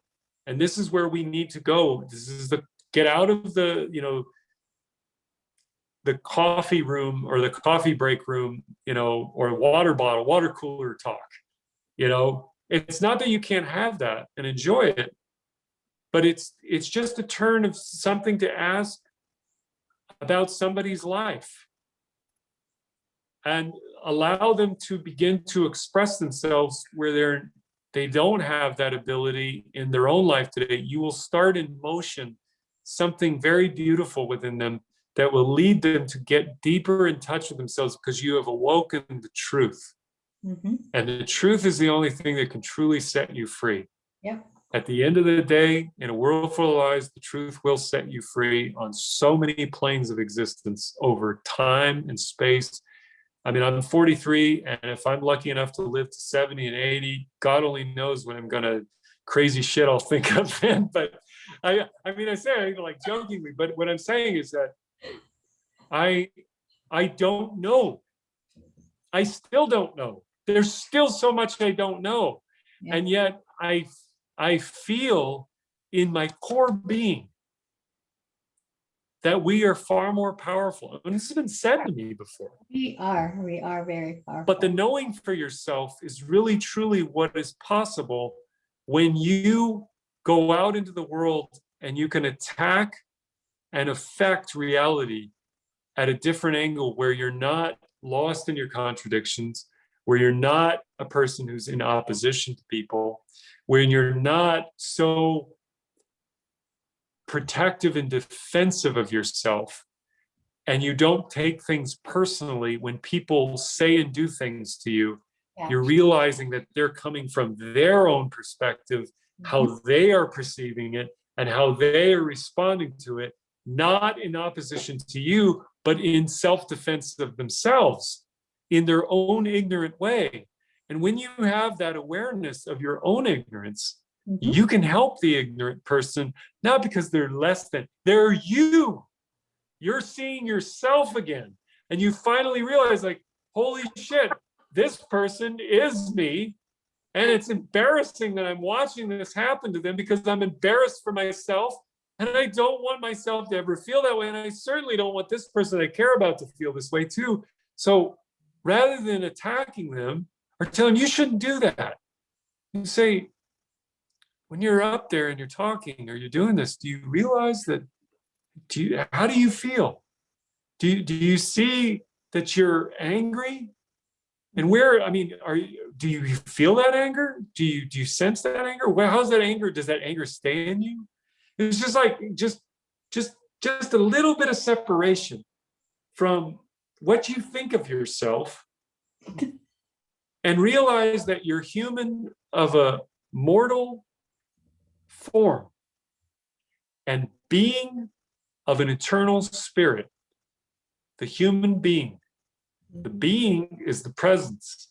The being within you is the awareness to be there for John. The being is there to help John try and resolve his friction in matter.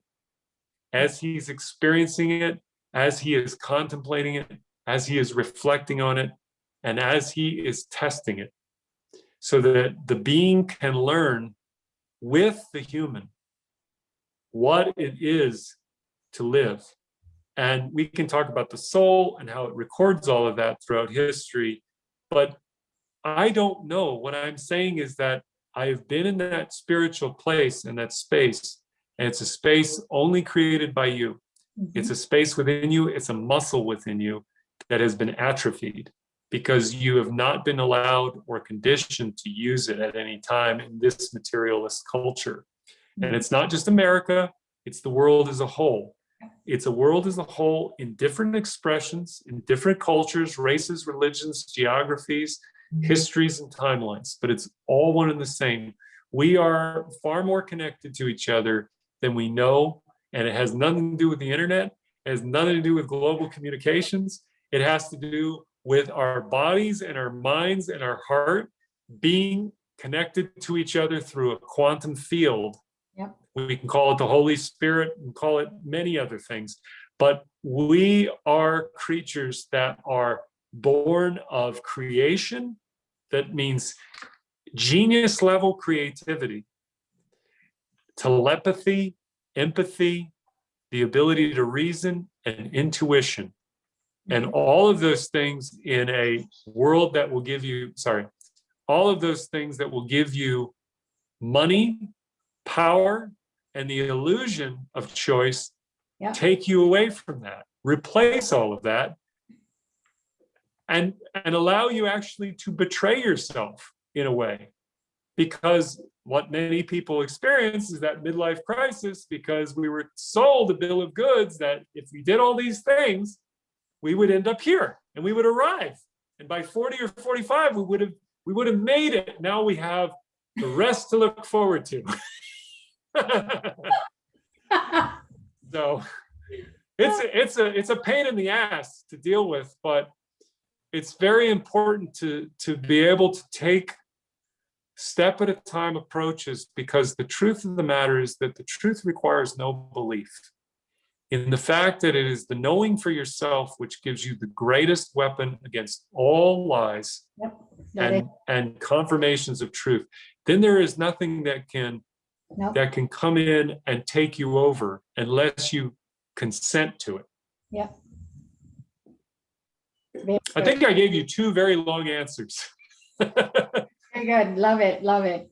So it's 3:15. I don't know if you got something going, but the one thing that I want to ask you is, I read somewhere that there are people that's gonna be waking up after they disclose everything, but there would be others who are not. So what's gonna happen to those people?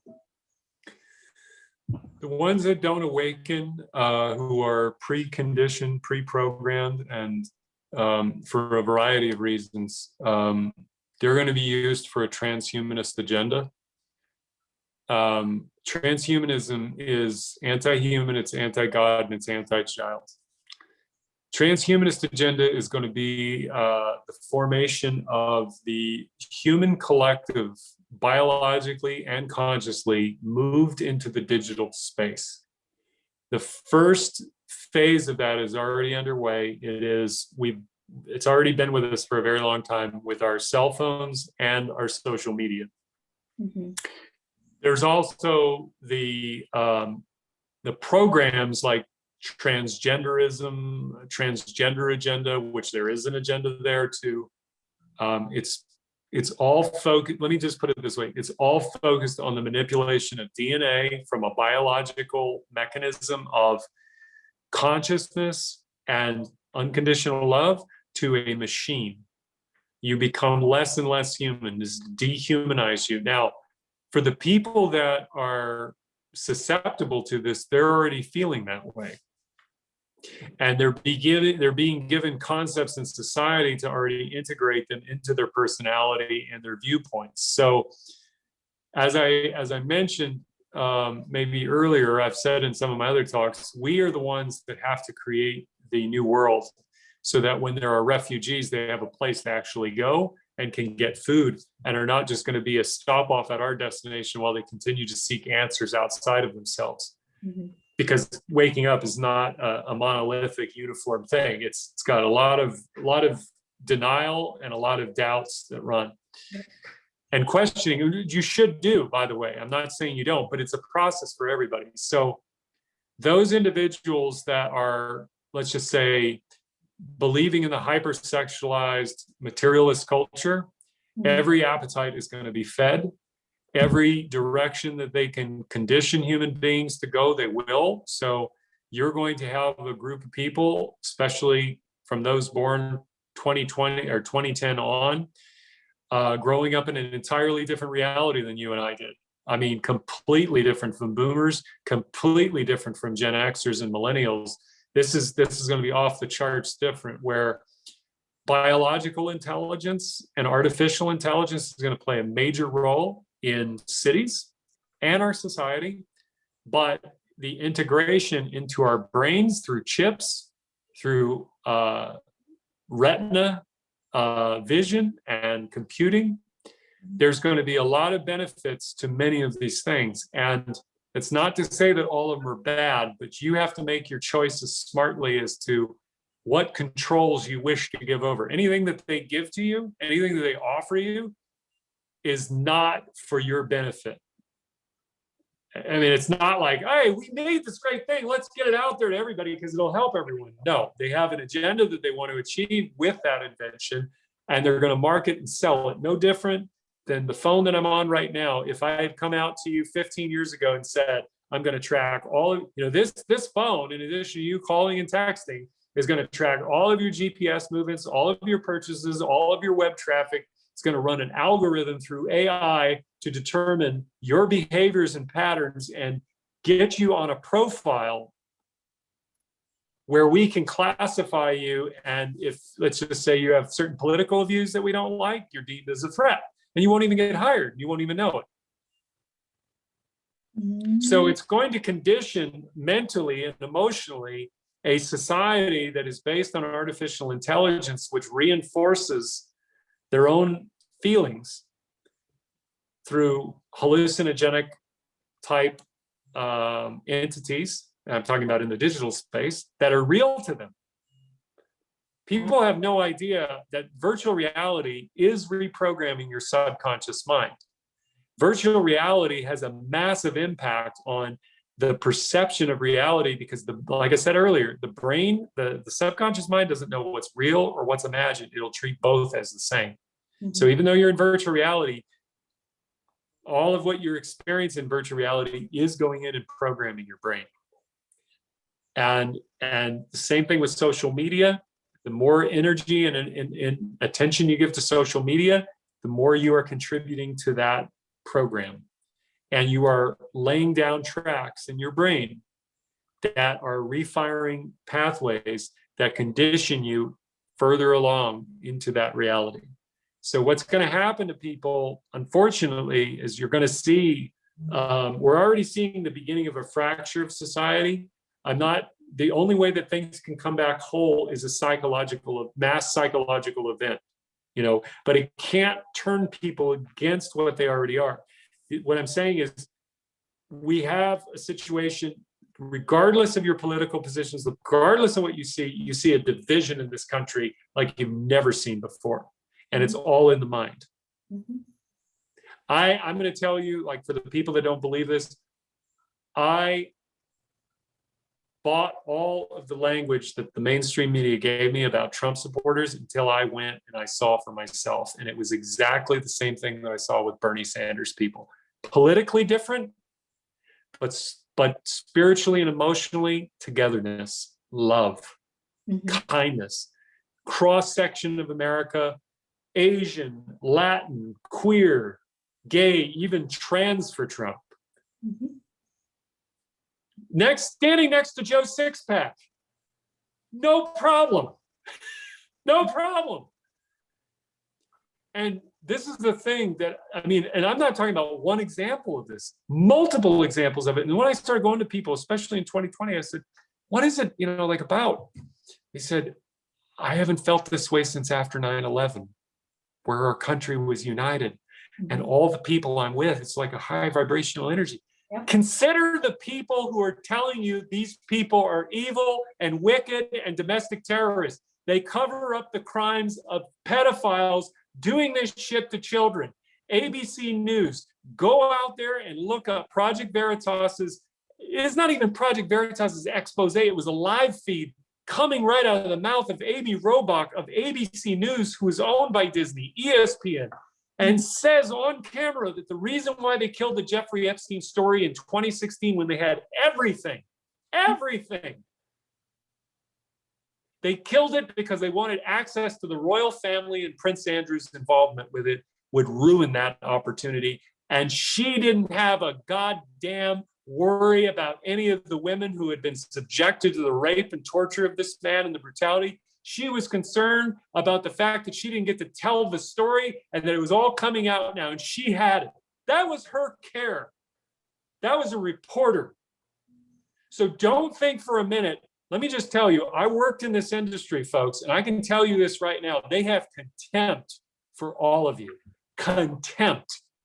They hate the American patriot, and they wanted to use Donald Trump to make an example out of these people that they had shit on them for years and years and years. And what I said to you is very clear. What these people do to children, they do to each and every single one of us. What they do to Trump supporters, they will do to you. When you dare to talk about pedophilia in the highest institutions of power, you will be called a conspiracy theorist despite your political leanings and your voting record. Understand what you are up against. So don't look at your American patriot, Trump supporting neighbor that you has all the ignorant positions that you think they do and stands in opposition of your liberalism and everything else. They are not your enemy. Nope. They have no power. Nope. The 0.1% have all the power. They're the ones who control the media, the institutions, the universities, your DOJ, your FBI, Everything. all the shit you see, your education institutions. They put all of that, your healthcare industry, they're the ones running it at the highest levels. Yes, they've got all these middle managers and these CEOs. Some of them are sick, some of them aren't. Some of them are just go along, get along gals. Doesn't matter. It's a useful tool for them. But the people that control it at the very top will tell you every single time who you need to hate and be afraid of. Yep. Especially when you start to figure out that they're the ones that committed the crime. Yep. They're the ones who are fucking with you and doing this to you. Mm-hmm. So anyway, I can't be more clear about it, because the truth of the matter is that it is a fallen and broken world, and there are going to be casualties. There is nothing you can do about that, other than the fact that what you create in the space within yourself and your family and the surrounding people that you care for and love matters more than you know, not only for the long term to endure, but like I said, love is contagious. The virus is less contagious. Love is far more contagious. Contention is less contagious. Love is contagious. We are all hardwired for it. Only sociopaths, psychopaths, serial killers, and narcissists deny themselves that and do it through a very perverse method to get their construct of love, because that was what was modeled for them as children. So coming at this from different angles, I just want to invite people that no matter where you stand today, stand for the children. My God, you don't have to go out and protest. Certainly that's not the answer either. You must take in that with you within your heart and begin to form that world inside your mind and body, and you will begin to live it. And other people will begin to be attracted to it because they will be reminded of that spiritual energy for which they were born in, which they are seeking, and the world does not have the answer to. But you do, because it comes from within you, and it is the human body and the human experience that is what is lacking from this world. Whereas everything that they're going to offer you and all the people that they're going to take down that path, I've seen the horror of what they want to do. If anybody wants to know, go to CoreyDiggs.com, look up her 4-part series on transgender, and you will see a multiple decades long progression to get us to this point where we are sexualizing children and we are declaring them non-biological, non-binary, genderless, and we are pushing them into a place where they're going to be hypersexualized, just like pedophiles do to children. That is going to be an ugly feature of our society that will unfold, like I said, unless there is a massive psychological event that pushes everybody away from that and moves everybody. But even still, you're going to have people, it's not even Satanists, although I've met them. It's people who do not have access to that for which they've been denied as children. And when you break that spiritual connection in a child through abuse, it's a very, very difficult road for that child to get back into that driver's seat and be able to take control of their life again, the way they once did. It is a journey, though, I can tell you, is every bit worthwhile to pursue throughout your entire life, because if you want to find meaning in life, that's where you pursue it. You pursue it through the depths of who you are, and you pursue it through your work, and you live it to heal it, to mend it, to make sense of it. That's part of our experience, is to take this friction in matter, contemplate it, and then reflect on it in relation to the world from your own perception and lens, and then do what you can to share with a child, with your own child, with your friends, with your love, with your job. All of it is there to inhabit people and transform them away from the matrix of a lower vibrational energy, which is stuck in emotion, and it is guided 100% by fear. 100%. Mm-hmm. They move everybody into position. Look at it this way. Everybody right now would love to go back to the 90s that you would talk to right now. Nobody wants to live like this. Even the people that are following the policies and the mandates and all the authorities telling you this, by the way, it's total bullshit, but that's fine. You can believe what you want. What I'm telling people is that you can follow, like, you can believe all of this stuff, and that's fine. That must be fought is within you. Yeah. First, the warrior is the spiritual warrior within. And the mastery of that gives you the greatest knowledge, because most are seeking that knowledge but don't know until they see it, until they have found it. And you are creating a connecting point for many, many other people for which you have done the work to do. That is fundamental.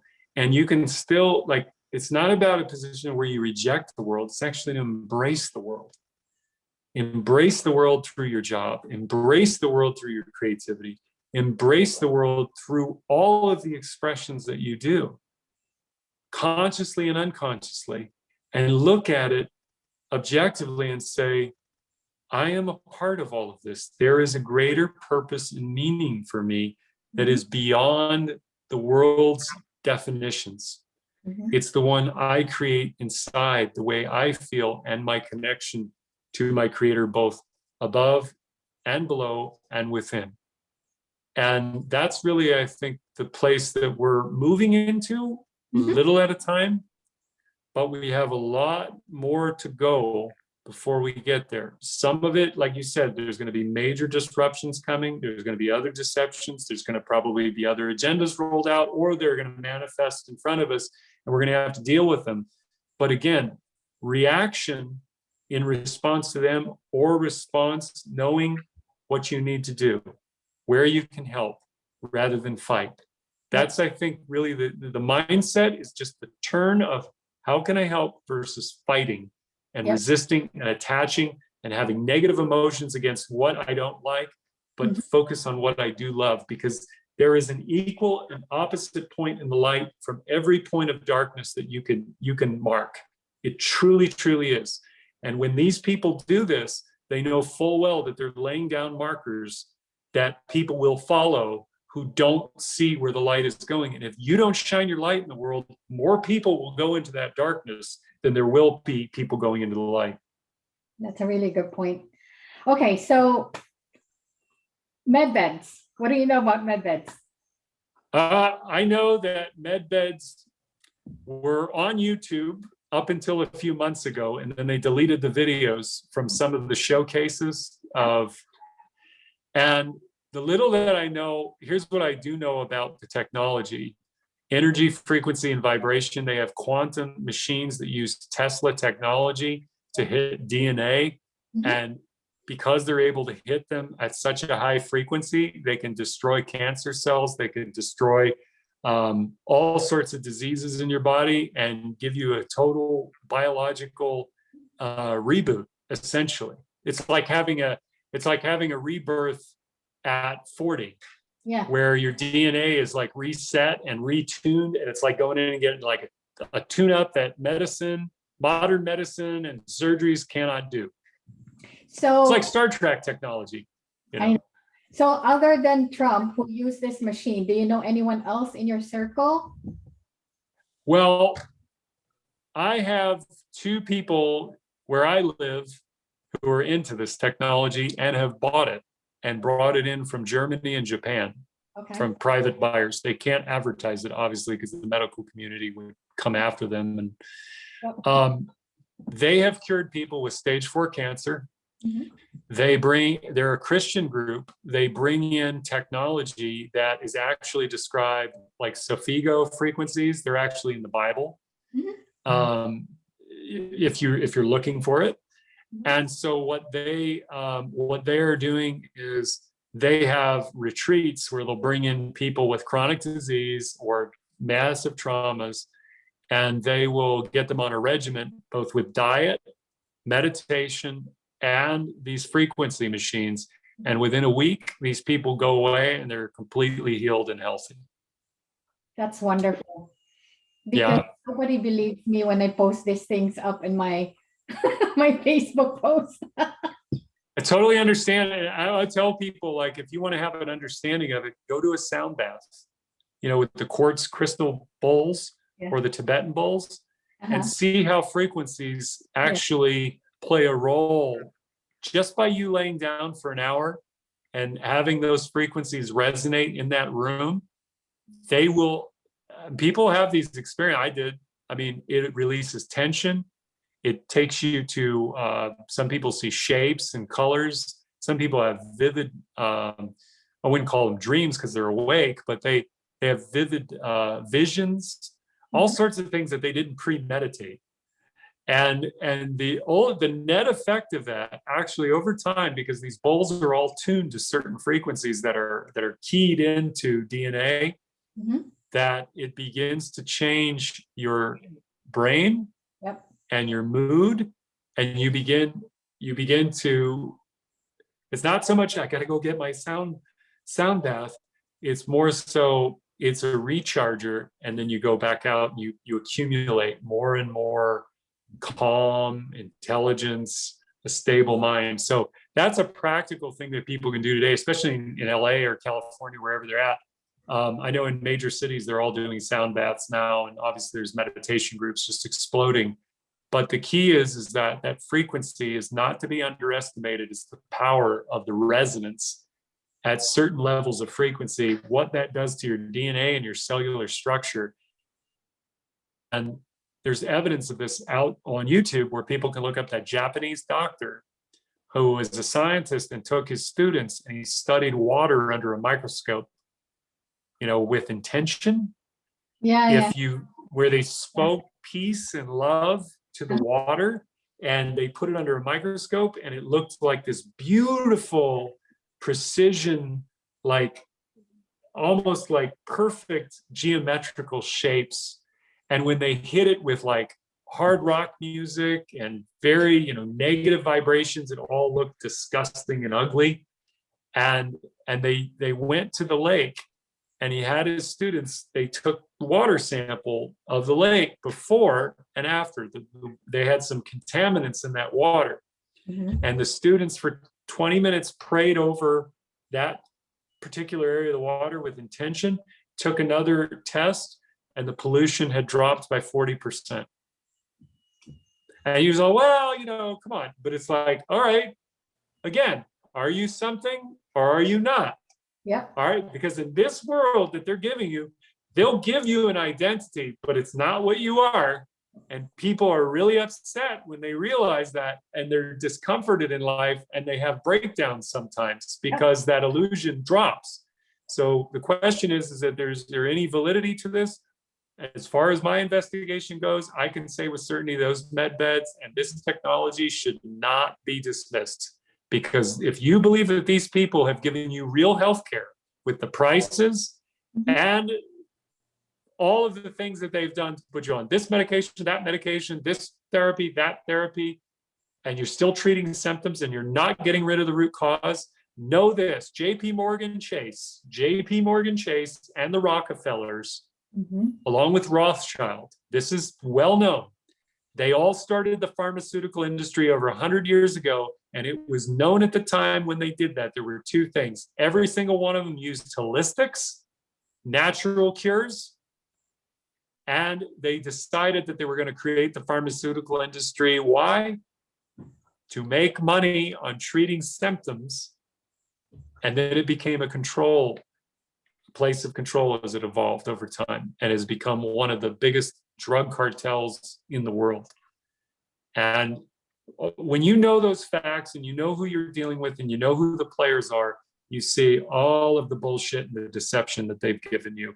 And you don't have to hate your life for it.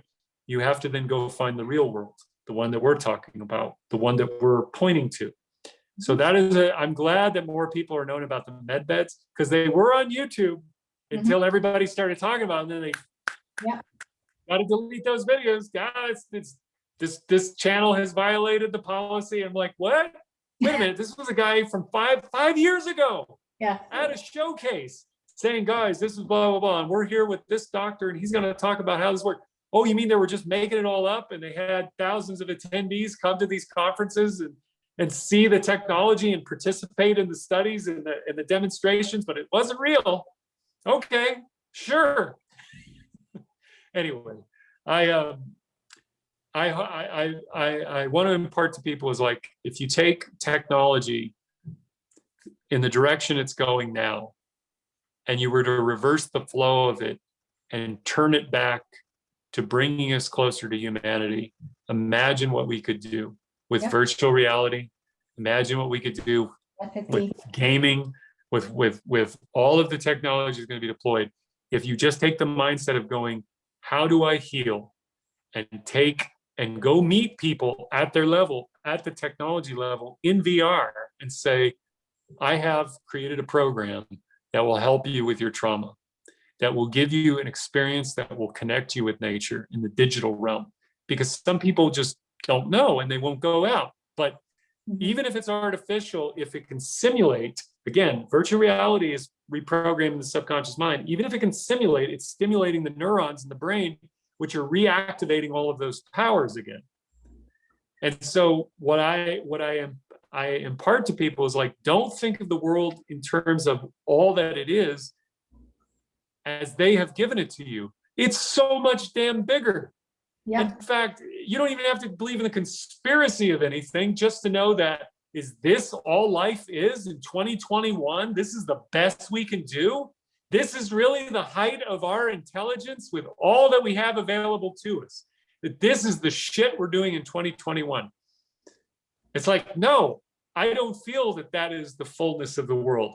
Not because I happen to know about all these bad people, but I'm going, there's something not adding up here. It doesn't make sense. We've been trolling through these problems for years. Racism is a problem in 2021. My God, Michael Jackson's concerts were selling out in the 1980s. And guess what? If you go on YouTube, there's a shitload of white people out there. Nobody had a problem. They didn't have a problem until they were told there was a problem, until they were said by these people on TV. They Yep. create the reality by speaking it into existence. No different what I said about that new car thing. You see it, and then you begin to see it everywhere, and you begin to create it, such to the point now where you're talking to somebody and you're afraid to say the wrong thing because you're trying to anticipate what's going on in their mind before you've even spoken a word to them. Yeah. How crazy is that? It's the exact opposite we're doing. Hey, man, how you doing? I'm good. You good? Good. All right, cool. You know, or not, or you're not good. And you just say, you're just like, hey, I just want to talk to you. I don't like the way I feel when I walk outside and nobody's talking around. Don't you feel that sometimes? Yeah, I feel that sometimes. You'd be amazed at what people would start talking about if you engage them. We put these masks on, cover up our faces, and we only have fear in our eyes and terror. And then we look away. This is anti-human, folks. Yep. These masks, I'm telling you, go on the American Physician and Surgeons website. This is an organization that's been in existence since 1943. And these are people who wear masks in their professions daily. And they published material on their website, not to be political, but they addressed all of the concerns month over month with studies and data, and says, yes, you can wear a mask. Yes, there are certain masks that will prevent certain things, but number one, asymptomatic people, as told by the CDC and Fauci and the World Health Organization, both at the beginning and at the end, all said you don't transmit it. But we're still doing this bullshit, and everybody seems to have forgotten. And now we have to do 2 and 3 masks and have goggles and a face shield. And it's like, my God, folks, what the hell are you doing? You're listening to people who literally spent, like I said earlier, Bill Gates was with Jeffrey Epstein for over 10 years. And that's the guy with Fauci who've been together for decades and have never treated a patient in the last 25 years. And they're giving you health advice. My question to you is this: where are the people playing doctors on television who are giving you the advice that everybody, for 330 million Americans, to take vitamin C, vitamin D, zinc, get sleep, and a good diet going to boost your immune system? Don't you think that would be a good policy or a healthcare program that the government could implement for 330 million people? And no one is talking about that. They're talking about masks, social distancing, isolation, quarantines, and vaccinations, and lockdowns. And now they're getting into lockdowns about climate change. They say that now there's a new study out that says every 2 years we need to have a major lockdown to save the planet in perpetuity. Holy shit. That's crazy. I mean, it's insane. It's insane. It's insane. Just understand, you're hearing all of this from people who are controlled through pedophilia. All of them. Yep. At the highest level. All of that message is controlled through pedophilia. That is a fact. And I said that in my viral video, and I stand to that today. That doesn't mean that Jake Tapper at CNN is a pedophile. I'm saying that the people above Jake Tapper have put him in his position for which he is consenting to be in, knowing full well what's really going on in his industry, and has a job to do that he's paid to do. I'm not defending Jake Tapper, but I'm saying Jake Tapper is not CNN. He's not the mastermind. He's a pawn in the game. He's a useful tool. So don't think for a minute I'm declaring that all these people are pedophiles. There are some I know are, and others I don't know. But what I'm telling you is you're getting your health advice from people who hang around with pedophiles. That's a problem. That is a problem.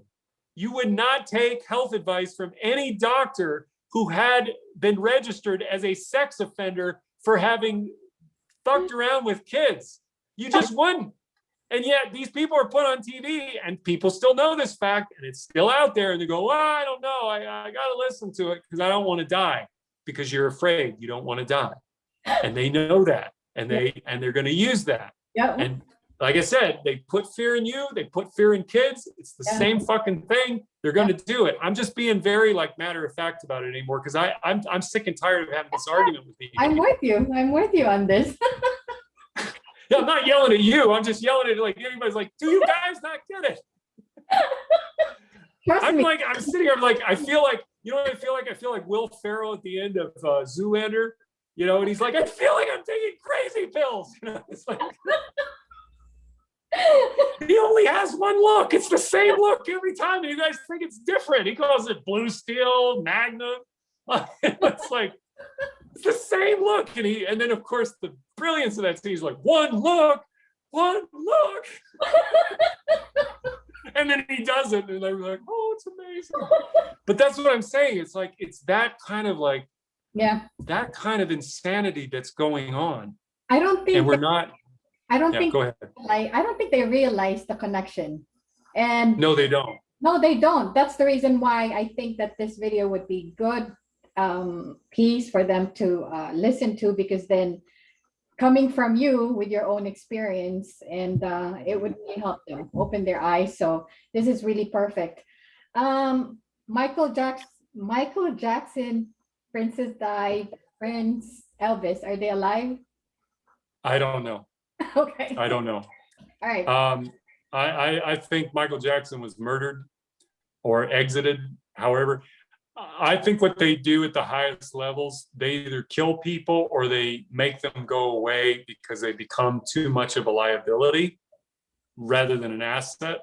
Mhm. And because Michael Jackson, I mean, his whole life, and Joe Jackson and his mother, these were unconscionable monsters to their children. LaToya was the first one to talk about it. Of course, she was the black sheep, and everybody, you know, in I think it was the early 80s or 90s, like, you know, lambasted her and said she's doing it to, you know, for money and all that shit. And they do the same thing every time. Mariah Carey's brother is suing, you know, and Mariah Carey's sister right now is suing her mother, you know, because of witchcraft. And her mom, she claims her mom, you know, ran rituals at 3 o'clock in the morning. Mariah was there on some occasions. Okay.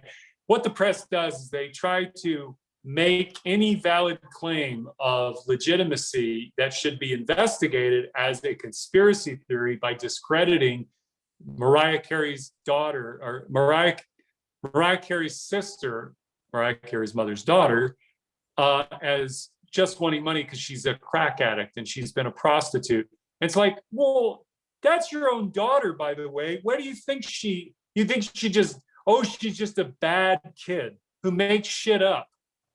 Mariah Carey had a mental breakdown in the early 2000s. People seem to forget this. She was on a lot of drugs.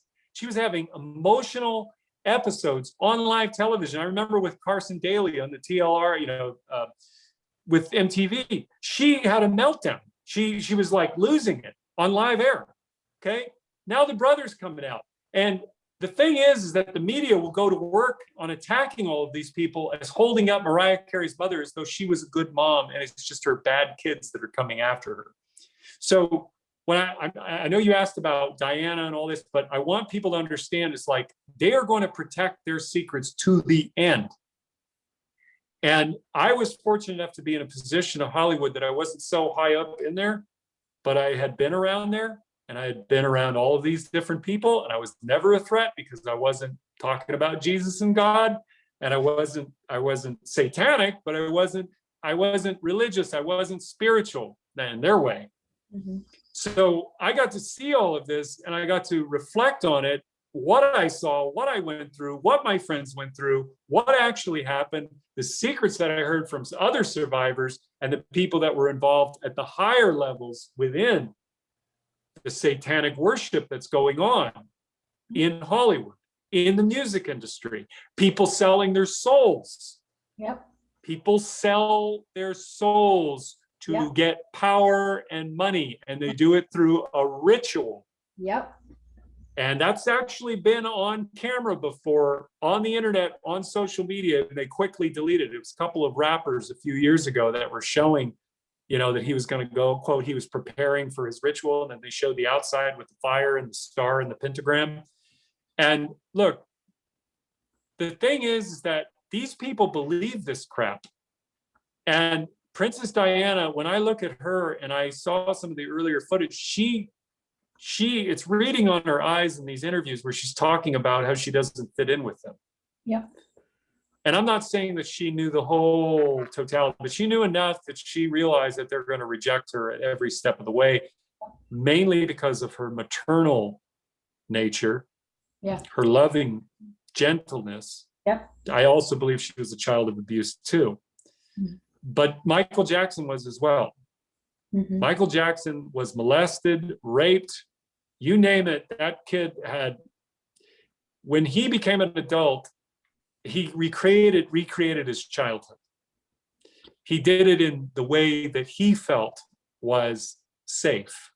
That's why he brought the parents and the children to Neverland Ranch. Now, I don't know if he did anything to them. I mean, the odds are very high. But what I'm saying is that you have to look at the cause and effect relationship between the realities of their childhood to adulthood. We do not change in this way. We can transform ourselves by reflection and self-awareness, but I'm talking about the programming. When you're in that world and you've got everybody agreeing to you and giving you money and empowering you and allowing your appetite to be fed, there's nothing to stop you.